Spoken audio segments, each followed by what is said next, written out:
Ahojte babi, takže ďalší tréning pripravený, takisto aj na doma môžete zrealizovať. Tento je bez super sérií, jednotlivé cviky. Prvý cvik drepy s jednoručkami, ako môžete vidieť na videu. Chrbát vždy rovný a ideme smerom nadol.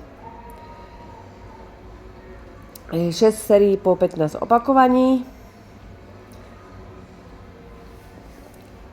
Ďalší cvik je bulharský squat.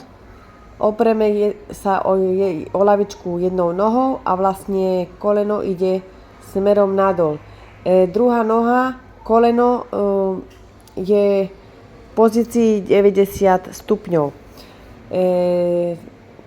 Zopakujeme to isté s druhou nohou. A spravíme 6 sérií po 15 opakovaní s každou nohou.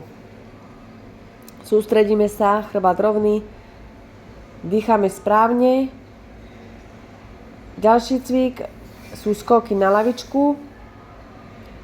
Takisto sa sústredíme na výskok s obidvoma nohami a ideme dole.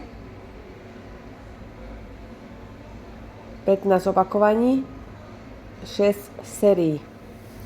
Je to dosť zložité, takže v kľude. Vyskakujeme a ideme dole. Vyskakujeme na lavičku a ideme dole. Ďalší cvik je do pozície drepu sa dáme a opreme sa o stenu a vydržíme v pozícii, tejto istej pozícii 30-60 sekúnd. Ak vám to bude ľahké, tak si to môžeme priťažiť, zoberieme si nejakú jednoručku alebo kettlebell a vrátime sa do tej istej pozície, pozícia drepu.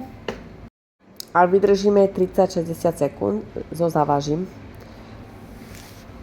Nohy vždy majte ako 90 stupňov. Ak môžete vydržať viac, tak môžete vydržať viac sekúnd. Ďalší cvik je na lítka. Opreme sa o lavičku alebo o niečo a vlastne zdvíhame päty hore a pritáčame lítka. Zopakujeme 30 opakovaní. Cvičte s nami na YouTube.